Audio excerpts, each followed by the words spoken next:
Hey everyone, really excited to speak with Roberto this week, who just broke into tech sales. Awesome story. I know you've got a lot of great nuggets you're about to share with everyone here. Maybe set the stage as to your background and where you were before looking at tech sales as a career. Yeah, so before going into sales, I come from a somewhat extensive customer service background. And servicing customers that way, going into sales, that helped me a lot, just articulating myself and being a better communicator. But for the past 3 years, really, I've been sort of running my own thing in the real estate services space. And for the past 6 to 8 months, I'd really been looking at a career change just because I knew that I didn't want to be in that vertical for the next 10, 15 years. I found tech sales, I found higher levels, and I was immediately sold. And yeah. Yeah, that's awesome, man. Maybe going to that decision too, you do have some sales experience. I'm sure starting a practice of your own takes a lot of energy and a lot of the attributes of being a salesperson. What went into the decision to say, hey, I actually do want structured training as opposed to maybe trying to figure it out on your own? Yeah, well, I mean, I hadn't even heard of tech sales before coming across the YouTube channel. So there's that. But also, just in the past, I've learned that, paying your way into certain groups, paying your way into certain information is really just going to fast track it. And, just looking back, I think that if I would have tried it myself, maybe I could have done it in 6, 8, maybe 12 months. You know what I mean? But I just think that knowing myself and not knowing anyone in the industry, I think I would have just quit. And I don't think it would have happened without higher levels. And I'm curious too, when you're looking across YouTube, I'm sure maybe you come across different programs. There's lots of offerings out there now. Is there anything that made you think, hey, higher levels is the best choice for me, or what went into that decision? Yeah, it's really funny because I hear a lot of people's answers to this, and mine's completely different. I didn't hear about tech sales before higher levels, and I've been thinking about the change, as I mentioned before, for a long time. And I've been looking at different, avenues, and I never saw anything that I could see myself in the next 10, 15 years. And it's really funny. I saw one of your videos on YouTube. I immediately joined. I didn't have the chance to look at anyone else. I was like, okay, this is it. Because I went to the free course. I looked at like the first video on there and I was like, okay, yeah, I'm sold. And I just went ahead and pulled the trigger. That's sweet. Yeah. And obviously great to have you. Great to see the result. And I'd love to pick into too. I would say maybe 10 to 15% of people are kind of in your boat where they kind of went out and tried to do something on their own. And this question is more geared around even getting noticed for interviews in the first place, getting your application, just getting that first round interview. You have kind of an eclectic background. You went out on your own. And I see some people that think, hey, I don't have formal corporate experience or, all of these different things. I'd leave it wide open, but what did you learn along the way, and what really allowed you to set up several different interviews with tech companies? Yeah, I think that it's no secret that if you're hiring someone for a corporate environment, if they're coming from owning their own thing or having their own business or whatever, that's definitely a red flag. Coming from being an owner myself, I wouldn't necessarily want to hire someone that's in sort of that entrepreneur personality profile because, there's the stigma of, okay, this guy's just trying to get some footing before, he does his next thing. And that's a limiting belief that I had for a long time. And part of the reason it took me so long to pull the trigger on that career change.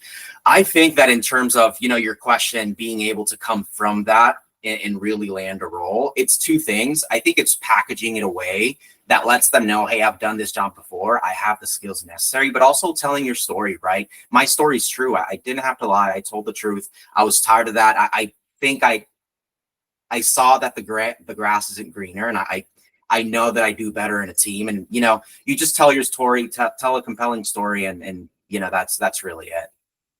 Yeah, it's awesome, man. I love to hear that. And I think, yeah, so many people overthink that. And it's amazing how much when you actually start applying, it's like, oh yeah, no, people actually really respect the fact that I tried something on my own. Maybe it didn't work out for now, but that doesn't mean that I couldn't do this for at least 3 to 5 years. And as you may know, in tech, it's not uncommon for people to change jobs every 3 to 5 years anyway. So having that mindset and really just being able to convey like, hey, this is something I'm going to do for an extended period of time, I think is fine. I'd love to transition to maybe, really at any point in the interview process, but certainly like mid stage, final stage, if you had any exercises, it's your first time in more of a technical environment. Any learnings you had there or challenges you experienced along the way, not having that formal tech experience?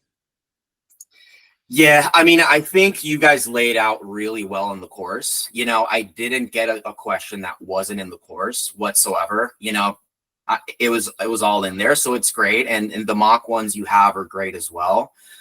I think that going into it, a lot of us, we have our story straight. We have a reason of why we want to get into sales. I think that specifically in the interview process for me, and I know people are going to disagree with me, 80% of it is just really making sure you're performing on the call, right? Because sometimes, you coming from being an athlete, you know that you can train however much you want, but if you go into the game and you're nervous and you're not all there, especially with something with sales where they're measuring on your ability to communicate yourself, that's everything that I believe.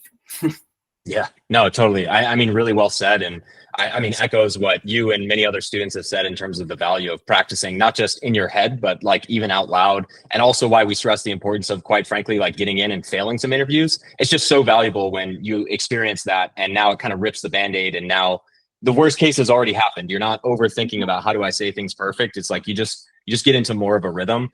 Maybe looking at anything else along the interview process, maybe 2 questions in closing. If there's anything that's interview specific or advice or things you learned along the way that you think would be valuable to anyone else, I'd love to hear if there's any other nuggets you have. And then in closing, we'll kind of look at just more generically advice to your younger self.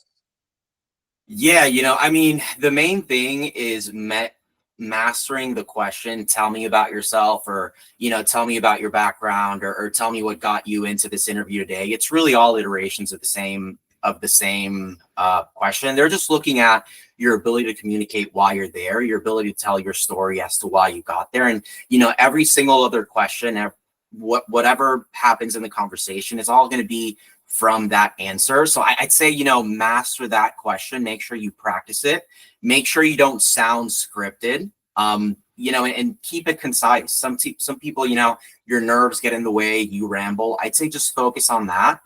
And everything else is just in the course, just focus on that question because everything's going to stem from you doing well in that question. Yeah, really, really well said, and something people often overlook. Couldn't agree more. And I love people that come from having experience, whether in your case it's doing something on your own, then going into tech sales or making a career transition. Just more broadly for anyone out there, whether it's what you learned about transitioning careers or someone who's maybe on the fence about tech sales. And we don't even have to say, hey, it's 100% the path for you. But any advice to someone who's on the fence, maybe not sure if they want to make this career change, I'd leave it wide open to you. So my advice to someone who's looking to make the choice, I think, it's definitely not for everyone. I think you do have to be somewhat self-aware because we see people from all types of different backgrounds that, might take longer to go in. You're not really measured on your ability to know the tech, your ability to know the product as much as you are measured on your ability to communicate, your ability to tell the story, and your ability to sell. So, I mean, I would take account of what your skills are because I don't think it's for everyone. I really don't. If you're a person who's, people tell you, you articulate yourself very well. You're a good storyteller, take that into account. If you know how to sell, if you don't have any sales experience, whatever the case may be, that's what you're being measured on. So take it into account. I don't think it's for everyone. I really don't. Yeah, no, I think well said. I think it's this catch-22 I'm always trying to find the balance on, even with our YouTube videos and whatnot. It's like I think many more people could be very successful at it than give themselves credit for. But on the other hand, I do agree as well. It's like, if you're just doing it for the money, or you just think, hey, let me get a sales job so I can make 300K within 2 to 3 years. It's going to be tough if you don't have any other natural skill set or natural inclination towards it. It's not just going to happen just because you got the job. So really well said, man. No, this is a great conversation. Like if there's anything else that you feel like we missed or you want to add out there, I think this has already been immensely valuable for anyone watching. But unless there's anything else, Roberto, congrats again, man. Super exciting. And thanks for taking the time on a Saturday to chat with us. Yeah, I really have one last thing. Follow the course. Follow the steps, connect with the people in the course. That was the biggest thing for me. You connect with other human beings, you see what's working. Not only do you have a good strategy moving forward, but you have, there's this thing where you take a course and you see things, but you're still a little bit skeptical. If you get on the phone with someone that's already in those final stages or just got an offer. I think it's just the biggest thing for you to be able to execute on the plan. Yeah, awesome advice, man. I love that. And yeah, congrats again. Awesome offer, awesome result, and excited to see where it takes you over the next 12 to 24 months. Awesome. Thank you so much.